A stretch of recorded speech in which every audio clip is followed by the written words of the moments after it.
तिरुपति मंदिर के लड्डू में मिलावट मामले में तिरुमाला तिरुपति देवस्थानम ने स्पष्ट किया कि किसी को भी क्लीन चिट नहीं दी गई। बोर्ड के चेयरमैन बीआर नायडू ने कहा कि एसआईटी की चार्जशीट में श्रीवारी लड्डू में मिलावटी घी पाए जाने के सबूत हैं। उन्होंने ये भी बताया कि कुछ समूह झूठा दावा कर भक्तों को गुमराह कर रहे हैं।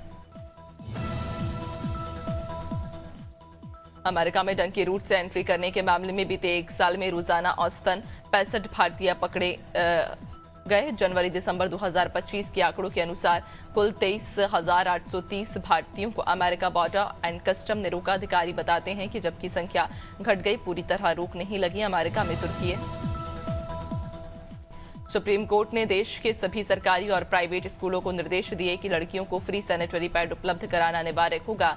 इसके साथ ही लड़की और लड़कियों के लिए अलग अलग वॉशरूम बनाना भी जरूरी। जो स्कूल इन आदेशों का पालन नहीं करेंगे, उनकी मान्यता रद्द की जा सकती है। हर स्कूल में दिव्यांग फ्रेंडली टॉयलेट की सुविधा सुनिश्चित की जाए। जम्मू कश्मीर के किश्तवाड़ के डोलगाम में सुरक्षा बलों और आतंकवादियों के बीच मुठभेड़ हुई। ये 3 आतंकी पिछले 1 हफ्ते से इलाके में छिपे हुए थे। सेना की व्हाइट नाइट कोर के अनुसार जॉइंट ऑपरेशन तराशीवन के तहत कश्मीर पुलिस और सीआरपीएफ ने आतंकियों के ठिकाने का इनपुट मिलने पर इलाके को घेर लिया। 6 किलोमीटर के दायरे में मोबाइल इंटरनेट सेवाएं बंद कर दी गई हैं। अमेठी में अचानक मौसम ने करवट ली। सुबह से घना कोहरा छाया रहा, जिससे ठंड और गलन बढ़ गई। दिन भर बादलों की आवाजाही और पूर्वा हवाओं का कारण ठंड का एहसास बना रहा। कृषि विशेषज्ञों का कहना कि ये मौसम रबी फसलों जैसे गेहूं, सरसों, चना, मसूर और मटर के लिए लाभकारी है। नमी बनी रहने से उत्पादन बेहतर होने की संभावना बढ़ी है। गाजीपुर से पूर्व ब्लॉक प्रमुख डॉक्टर संतोष कुमार सिंह यादव ने सोशल मीडिया पर उनके खिलाफ लगाए गए आरोपों को पूरी तरह निराधार बताया। डॉक्टर यादव ने कहा कि अश्विनी राय द्वारा जमीनों पर जबरन कब्जे के आरोप गलत हैं और उन्होंने सभी मूल काश्तकारों के बयान दर्ज कराकर इसे साबित किया और आरोप लगाया कि अश्विनी राय जालसाज है। गाजीपुर में अपराधियों के खिलाफ जारी अभियान में बड़ी सफलता मिली। थाना मोहम्मदाबाद के प्रभारी निरीक्षक और उनकी टीम ने वारंटी इनामी अभियुक्त को गिरफ्तार किया। ये आरोपी पिछले 2 वर्षों से फरार था और उस पर 25,000 रुपए का इनाम घोषित था। पुलिस अब गिरफ्तार अभियुक्त के विरुद्ध अग्रिम विधिक कार्रवाई कर रही है। हापुड़ पुलिस ने नाबालिग के साथ दुष्कर्म करने वाले आदिल को पकड़ने के लिए कार्रवाई की। थाना धौलाना क्षेत्र में मुठभेड़ के दौरान बदमाश के पैर में गोली लगी। आरोपी आदिल नाबालिग बच्ची को घर में खींचकर दुष्कर्म करने के बाद फरार चल रहा था। पुलिस ने उसकी तलाशी के दौरान उसके पास से एक अवैध तमंचा और खाली खोखा कारतूस बरामद किया।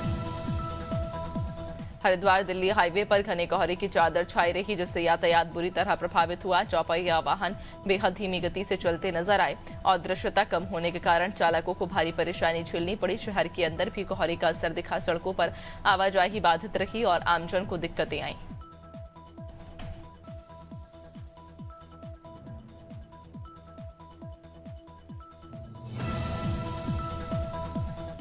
करारा स्थित सामुदायिक स्वास्थ्य केंद्र में 2 पक्षों के बीच हुई मारपीट ने अस्पताल परिसर को रणक्षेत्र बना दिया। झड़प के दौरान कुर्सियों और स्ट्रेचर तक उछाले गए, जिससे मरीज और उनके परिजन दहशत में आ गए। पुलिस बीच बचाव करती रही, लेकिन हालात बेकाबू थे। मारपीट का वीडियो सोशल मीडिया पर वायरल हो गया।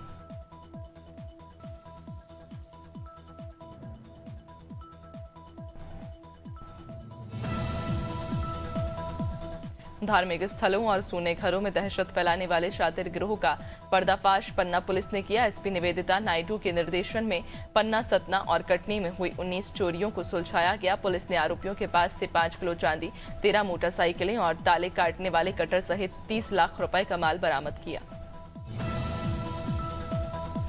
रायपुर में उप मुख्यमंत्री विजय शर्मा ने कर्रेगुट्टा विस्फोट में घायल हुए जवानों से मुलाकात की। इलाजरत जवानों का हालचाल जानने के लिए डिप्टी सीएम ने डॉक्टरों से जानकारी ली और जवानों से बातचीत कर उनका हौसला बढ़ाया।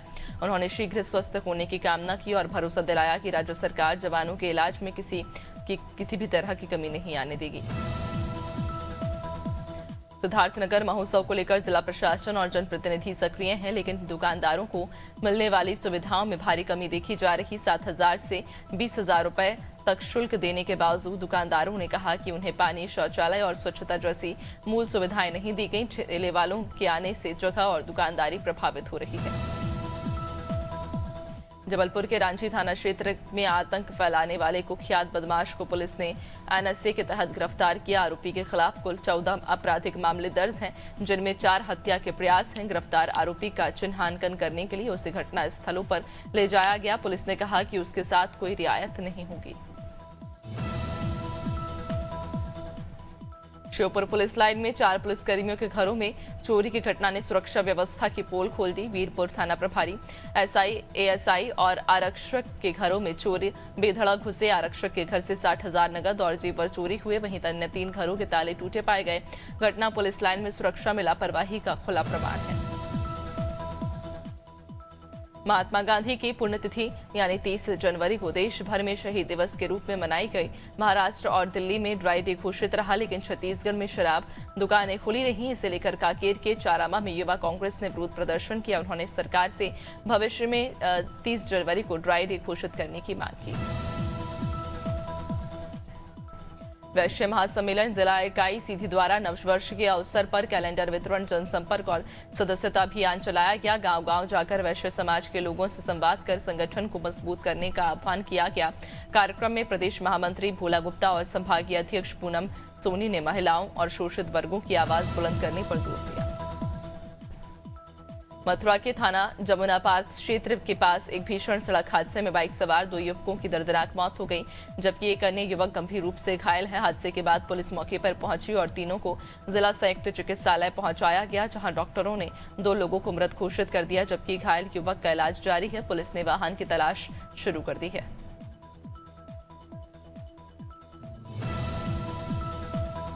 खटीमा के प्रतापपुर इलाके में एक स्कूल बस ने बाइक को टक्कर मार दी, जिसमें बाइक सवार 3 लोगों की दर्दनाक मौत हो गई। हादसे के बाद तीनों को नागरिक चिकित्सालय खटीमा लाया गया, जहां डॉक्टरों ने उन्हें मृत घोषित कर दिया।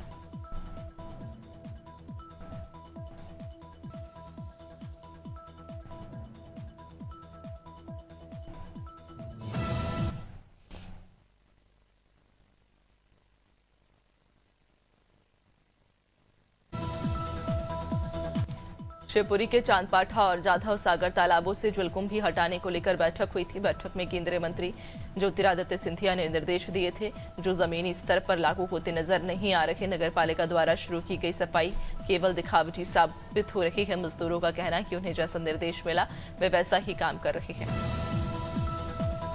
उमरिया के बांधवगढ़ टाइगर रिजर्व के मानपुर बफर परिक्षेत्र में मादा भालू और उसके शावक का शव मिलने से वन अमले में हड़कंप मच गया। प्रारंभिक जांच में दोनों की मौत बाघ से आपसी संघर्ष के कारण होना बताया जा रहा। टाइगर रिजर्व की गश्ती टीम को सबसे पहले जंगल में भालू के शावक का शव संदिग्ध परिस्थितियों में मिला। बालाघाट की आदिवासी बाहुल्य तहसील बैहर मुख्यालय में 2.25 करोड़ रुपए की लागत से बनने वाले नवीन भवन का भूमि पूजन सांसद भारती पारधी ने किया। इस अवसर पर पूर्व कैबिनेट मंत्री गौरीशंकर बिसेन, लांजी विधायक राजकुमार कर्राहे, पूर्व विधायक भगत सिंह नेताम, नगर परिषद अध्यक्ष मान सिंह मेरावी सहित अनेक जनप्रतिनिधियों और बड़ी संख्या में जनता मौजूद रही। राजधानी लखनऊ में बदमाशों के हौसले एक बार फिर बुलंद नजर आ रहे। सुशांत गोल्फ सिटी थाना क्षेत्र में देर रात बदमाशों ने रिटायर्ड एयरफोर्स अधिकारी को गोली मार दी। जानकारी के मुताबिक अवधेश कुमार पाठक अपनी पत्नी के साथ एक रेस्टोरेंट का संचालन कर रहे थे। इसी दौरान बदमाशों ने उन्हें निशाना बना लिया। गोली लगने से वो गंभीर रूप से घायल हो गए, जिसके बाद मौके पर अफरा तफरी मच गई। संभल में प्रधानी चुनाव की रंजिश को लेकर हुए पथराव और फायरिंग में एक महिला की मौत हो गई। घटना बबराला थाना क्षेत्र के पहलवाड़ा में गांव में हुई, जहां ग्राम प्रधान की सास को गोली लगी, जिससे उनकी जान चली गई। इस दौरान दूसरे पक्ष का एक युवक भी घायल हुआ। दोनों पक्षों के बीच जमकर पथराव और फायरिंग हुई। बुलंदशहर के शिकारपुर कोतवाली क्षेत्र में मेरठ बदायूं हाईवे पर रोड़ी से भरे एक डंपर ने बाइक सवार युवक को टक्कर मार दी। हादसा इतना भीषण था कि युवक की मौके पर ही मौत हो गई। मृतक की पहचान सलीम पुत्र रफीक निवासी खेलिया कल्याणपुर थाना अहमदगढ़ के रूप में हुई। पुलिस ने शव को पोस्टमार्टम के लिए जिला अस्पताल भेज दिया। तेंदुखेड़ा में राष्ट्रीय किसान मजदूर संघ 21 जनवरी से एसडीएम कार्यालय के सामने अनिश्चितकालीन धरने पर भड़कते किसान राष्ट्रीय राजमार्ग 45 पर धरना देकर गायत्री मंत्र जाप करने लगे।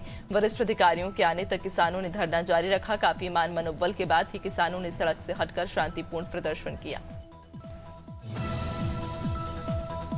गोल्ड और सिल्वर मार्केट में जोरदार गिरावट देखने को मिली। मुनाफा वसूली के चलते एमसीएक्स पर चांदी 1,60,000 रुपए यानी 26.53% टूटकर 2,93,801 रुपए प्रति किलो पर आ गई। इससे पहले चांदी 3,99,000 रुपए तक पहुंची थी। सोना भी 20,323 रुपए या 12% गिरकर 1 फरवरी को पेश होने वाले बजट में सोना और चांदी सस्ते होने की उम्मीद। सरकार कस्टम ड्यूटी को 6% से घटाकर 4% कर सकती है। ऐसा होने पर सोना प्रति 10 ग्राम करीब 3,000 और चांदी प्रति किलो लगभग 6,000 रुपए सस्ती हो सकती है। 2025 में सोना 75% और चांदी 167% तक बढ़ चुकी, जिससे निवेशकों की नजर बजट पर है। नई कार, जीप और वैन के लिए फास्टैग जारी करते समय अब केवाईसी प्रक्रिया की जरूरत नहीं होगी। 1 फरवरी से ये नियम लागू होगा। एनएचएआई के फैसले के बाद पहले से फास्टैग लगे वाहनों के लिए रूटीन केवाईसी अपडेट अनिवार्य नहीं रहेगा। अब बैंक खुद वाहन से जुड़ा डेटा वेरीफाई करेंगे, जिससे वाहन मालिकों को बार बार दस्तावेज अपडेट कराने और लंबी जांच प्रक्रिया से राहत मिलेगी।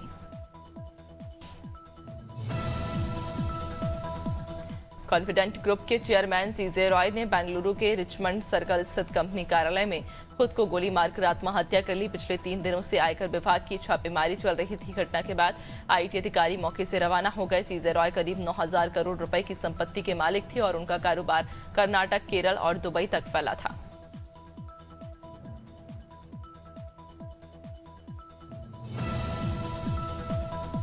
रिलायंस कम्युनिकेशंस के पूर्व प्रेसिडेंट पुनीत गर्ग को प्रवर्तन निदेशालय ने 40,000 करोड़ रुपए की कथित ब्रांड का फ्रॉड मामले में गिरफ्तार किया। ईडी के मुताबिक अनिल अंबानी समूह की कंपनियों के जरिए बैंकों से धोखाधड़ी और मनी लॉन्ड्रिंग की गई। गुरुवार को हिरासत में लिए गए गर्ग को दिल्ली की विशेष अदालत ने 9 दिनों की ईडी कस्टडी में भेज दिया है। 10 साल के लंबे इंतजार के बाद देश के सबसे बड़े स्टॉक एक्सचेंज एनएसई को आईपीओ लाने की मंजूरी मिल गई। सेबी ने एनओसी जारी कर दी, जिससे अब एनएसई ड्राफ्ट रेड प्रोसेसिंग तैयार कर सकेंगे। 1400 करोड़ रुपए के सेटलमेंट के बाद ये रास्ता साफ हुआ। मर्चेंट बैंकर और लॉ फर्म्स के साथ प्रक्रिया शुरू होगी। भारत और न्यूजीलैंड के बीच 5 मैचों की टी20 सीरीज का आखिरी मुकाबला आज तिरुवनंतपुरम में खेला जाएगा। टी20 वर्ल्ड कप से पहले ये दोनों टीमों का अंतिम टी20 मैच होगा। भारत सीरीज में 3-1 से आगे, लेकिन पिछली हार के बाद कप्तान सूर्य कुमार यादव जीत के साथ सीरीज खत्म करना चाहेंगे। संजू सैमसन के फॉर्म और सूर्या के रिकॉर्ड पर भी नजरें। सर्बिया के दिग्गज टेनिस खिलाड़ी नोवाक जोकोविच ने ऑस्ट्रेलिया ओपन 2026 के फाइनल में जगह बना ली। ये उनका 11वां ऑस्ट्रेलिया ओपन फाइनल होगा। सेमीफाइनल में जोकोविच ने डिफेंडिंग चैंपियन जेनिक सिनर को 5 सेट के रोमांचक मुकाबले में हराया। अब फाइनल में उनका सामना वर्ल्ड नंबर 1 कार्लोस अल्काराज से 1 फरवरी को होगा। विराट कोहली का इंस्टाग्राम अकाउंट देर रात अचानक करीब 6 घंटे तक बंद रहा, जिससे फैंस में हलचल मच गई। अकाउंट सर्च करने पर प्रोफाइल उपलब्ध नहीं दिख रही थी और डायरेक्ट लिंक से भी पेज नहीं खुल रहा था। स्क्रीन पर यह पेज उपलब्ध नहीं है लिखा आ रहा था। करीब 6 घंटे बाद अकाउंट दोबारा नजर आने लगा। दूसरे टी20 मुकाबले में साउथ अफ्रीका ने वेस्टइंडीज को 2 विकेट से हराकर सीरीज पर कब्जा कर लिया। 222 रन के बड़े लक्ष्य का पीछा करते हुए क्विंटन डिकॉक ने तूफानी अंदाज में बल्लेबाजी की और सिर्फ 43 गेंदों में शानदार शतक जड़ दिया। करीब 3 साल बाद घरेलू मैदान पर टी20 इंटरनेशनल खेलते हुए डिकॉक की इस पारी ने मुकाबला एक तरफा बना दिया।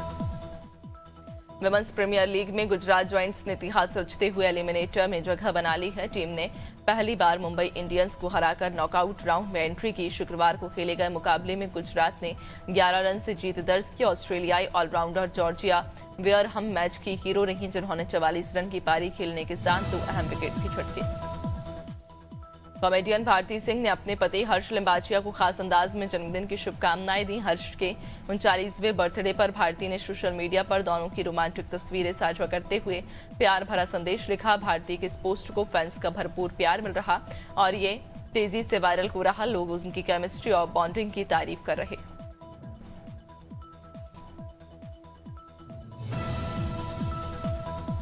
सनी देओल स्टारर और अनुराग सिंह निर्देशित फिल्म बॉर्डर 2 बॉक्स ऑफिस पर लगातार शानदार प्रदर्शन कर रही। फिल्म ने रिलीज के 8वें दिन भी अपनी पकड़ मजबूत बनाए रखी। पहले ही हफ्ते में इस वॉर ड्रामा ने 200 करोड़ क्लब में एंट्री कर ली थी। 7 दिनों में भारत में फिल्म की कुल कमाई 224.25 करोड़ रुपए दर्ज की गई है।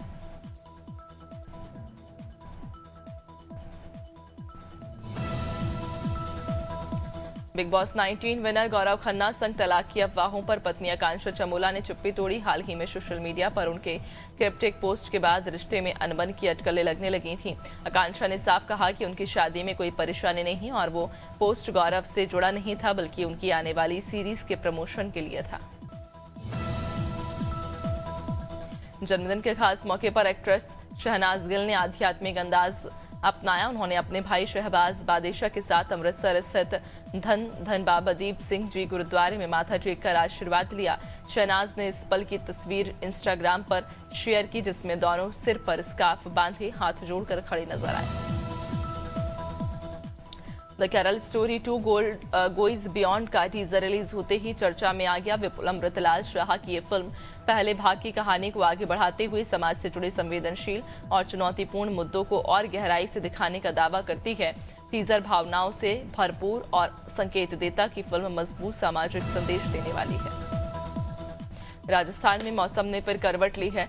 12 जिलों में ओले और बारिश के लिए ऑरेंज और येलो अलर्ट जारी किया गया। जयपुर, कोटा सहित कई जिलों में सुबह से बादल छाए हुए, उत्तरी हवा कमजोर होने और दिन में तेज धूप निकलने से अधिकतम तापमान में बढ़ोतरी हुई। जोधपुर और बाड़मेर में 25 डिग्री सेल्सियस से ऊपर तापमान दर्ज हुआ। मध्य प्रदेश के उत्तरी हिस्से में कोहरे ने सुबह का नजारा सुस्त कर दिया। ग्वालियर, रीवा समेत 20 जिलों में मध्यम से घना कोहरा छाया हुआ।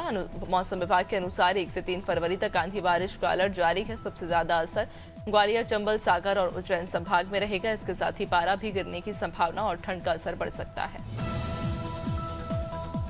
छत्तीसगढ़ में अगले 2 से 3 दिन मौसम शुष्क रहेगा। सरगुजा संभाग के कुछ जिलों में घने कोहरे का अलर्ट है, जिससे विजिबिलिटी कम रह सकती है। रायपुर में हल्की धुंध छाई रह सकती है।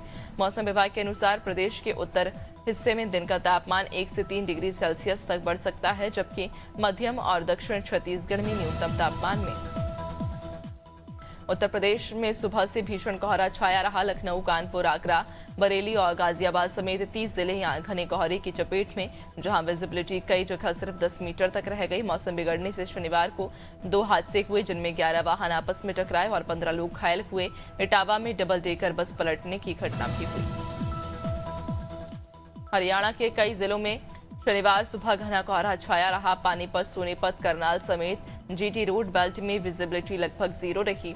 खेतों में पाला भी दिखाई दिया, जिससे हल्की ठंड का असर बना रहा। हालांकि हिसार, फरीदाबाद और गुरुग्राम में सुबह से हल्की धूप रही। मौसम विभाग के अनुसार राज्य के अधिकतर हिस्सों में दिन भर मौसम साफ रहेगा। पंजाब और चंडीगढ़ में आज से मौसम बदलने वाला। 31 जनवरी से लेकर मंगलवार तक प्रदेश के कुछ हिस्सों में हल्की से मध्यम बारिश की संभावना है। पठानकोट, होशियारपुर, नवाशहर और रूपनगर में कहीं कहीं बारिश हो सकती है। सुबह के समय धुंध का असर रहेगा। दिन का अधिकतम तापमान सामान्य के करीब पहुंच गया है। हिमाचल प्रदेश में अगले 4 दिन लगातार बारिश और बर्फबारी का दौर जारी रहेगा। मौसम विभाग के अनुसार स्ट्रॉन्ग वेस्टर्न डिस्टर्बेंस सक्रिय है, जिसका असर रविवार को सबसे ज्यादा होगा। ऊंचे पहाड़ों में बर्फबारी और मध्यम व निचले इलाकों में बारिश होगी। राज्य के 12 जिलों में येलो अलर्ट जारी किया गया है और ऊंचाई वाले क्षेत्रों में बर्फीला तूफान भी चल सकता है।